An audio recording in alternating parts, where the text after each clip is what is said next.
Welcome to Glocal Voices, the official podcast of the Center for Socially Engaged Theatre at the University of Regina. Hello and welcome to another edition of Glocal Voices. My name is Taiwo Afolabi and I'm the director of the Center for Socially Engaged Theatre. I'm really excited to be at IDIERI 2025 at the University of British Columbia in Vancouver here in Canada. Spread a shout out to my team behind the scene there, Gabriel, Walter, Shola, Caleb, and of course Tara, who has sort of been working behind the scene to make all of this happen. Um, as part of a festival of arts and discourse, and also IDIERI, where we're really taking the time to engage with researchers who have come for IDIERI 2025 across the world. So in this episode, I'm going to be talking to Charles Vanover. I'm going to be talking to Charles Vanover, and Charles is going to be introducing himself. I'm going to be talking about different aspects of Charles's research and his work, particularly research-based theater. Charles is from the University of South Florida, and so good to have you, Charles. Yeah, no, it's great to be on the show. I really appreciate it. You want to introduce yourself more, have your research and what you do, your university, and how you want to position yourself? Yeah, no, I certainly do. So I was a teacher in the Chicago Public Schools for 8 years, and then after serving, I applied for PhD programs, and I actually got in, and so then I left the system, and I sort of did two things for my dissertation work. I interviewed like 12 teachers, about 4 times each, and asked them to tell stories about their work. I also worked in like just this vast study where I did qualitative data analysis endlessly. So we just endlessly went through like hundreds of interviews. And so then for my dissertation, one of my struggles was I had all this data, I had all these ideas, I had these perceptions, but I didn't know, how to communicate it, how to help people sort of see what I had learned from these interviews and help them really, see the people that I had interviewed. And so then what I did was that I became friends with Johnny Savannah, and I did a play about my own teaching in the Chicago Public Schools. Yeah. And so then I started creating plays from my dissertation data, and I figured out like a set of rules that sort of as an amateur. So some people here, they're really accomplished theater people, right? That they really are years and years of study of acting, years and years of studying directing. But I had, years and years of teaching and then years and years of doing research. But I would never say that, I have the same level of expertise. But what I do have is I have real knowledge of the system and the people there. And so then what I would do is I would just take, verbatim interviews, so really simple verbatim interviews, and then I would cut to the drama. And what I mean to do that is I would just find the most dramatic, most interesting parts in those transcripts, and then I would just run them in order. And because I interviewed people like 4 times, I had just a lot of data. And so then just by compressing in that way, what I found out was that the mind itself would create meaning out of these dramatic incidents, and it would create, very provocative sort of visions of the classroom that also illustrated, a lot of research issues about urban education, spiritual issues that we all confront. Interesting. And so that is sort of what I do. And I just got a paper published in the McGill Journal of Education Wow. on research-based theater with George and and Graham's work that describes sort of my process. And actually it was an attempt to sort of square the circle.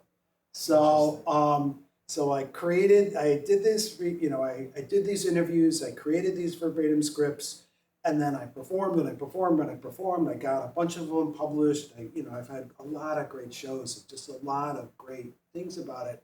But then in the paper that's for the Journal of Performing the Possibilities, thank you, I'm supposed to say, Performing the Possibilities of first year teaching. That's right. What I did was I tried to then talk about what does this say about the research of being a beginning teacher. And so then I did like a post literature review where I tried to find, what is the latest, 2020, 23 research on that long after I had gone in. What does that say? How can my research sort of comment on that?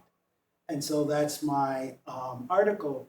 But what's really strong with it is that it's based on a community performance I did, and I had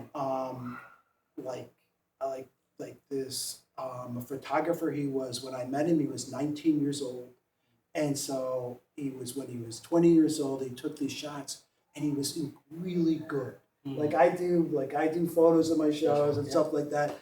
He was like so much better than me.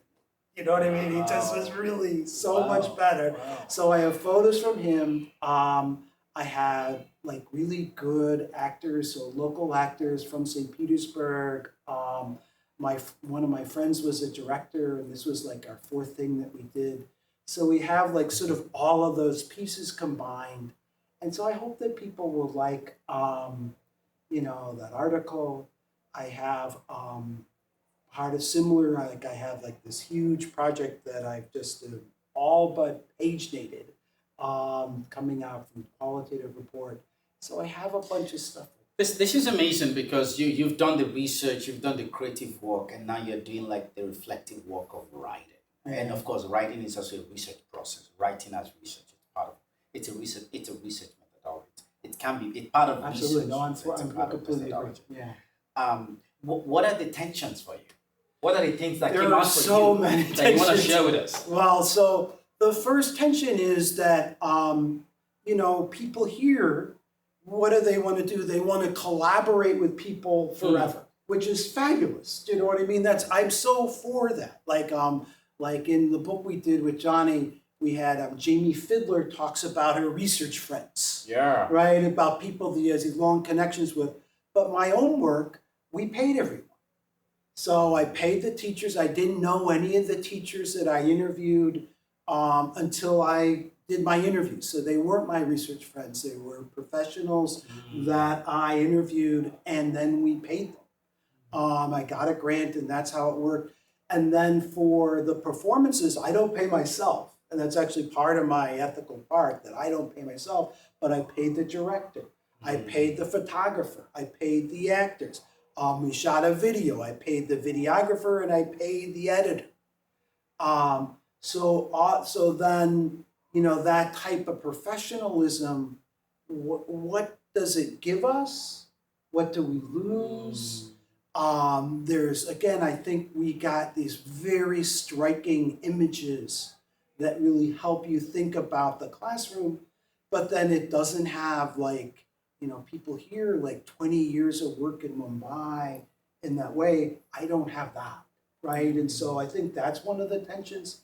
And then another one of the tensions is just I have so much material, so then it's creating a process that really pulls it together so that I'm not my arm's here, my other arm's here, but I'm really pulling things together and hopefully concentrating. And so that's been, since the pandemic, I've just been really working to try to, pull that together and create, it's not the essence of the interviews because that's impossible, that's right. But in essence, a vision of what goes on. And then, the other tension is that, I just love it. right? And so it's a way for me of just, the time of my time, some of the best times of my life are doing those shows. But then some people, like in my research world, they're like, well, why are you saying that? It's not supposed to be like, you're not supposed to be having a good time.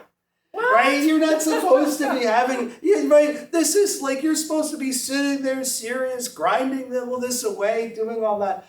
And, for me, it's been, such a good thing. And so then I really try to see, how can I help people find their way? It's so much better, in my view, to put on a show, to do these performances than, what is most research consumed in US, at least. I won't speak anywhere else. It's through PowerPoints. Is that really so special? Is that really so great that you went to this conference and you saw these PowerPoints? I mean, what about putting on a show? What would we learn? And I think we would be a lot better off.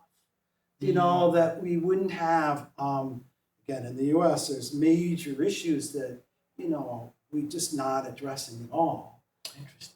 So that would be my story. Well, I'm going to ask you one final question, but before I do that, just want to make one or two comments. One is you're speaking to the idea of knowledge dissemination and translation, which is really critical, that we need to constantly find ways to, not just only, we need to embody, we need to find alternative ways to engage.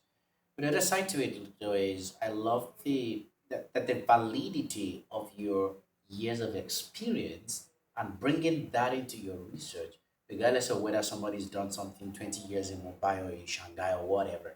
That's not the point. The point is that your experience, all of those things you brought together, offer the space for this robust research that you're describing. Yeah. And so which lead me to my final question. What are the thoughts from the community that you brought? So there's two thoughts. The first is the goal is to create a good show. Right? So if it doesn't succeed at art, and that's one of the tensions from Patricia Levy's work, right? If it doesn't succeed at art, it doesn't work. Right? So the first is, we have to create research-based theater that really moves people, that really engages them. And then in terms of the community, there's two things. On the one hand,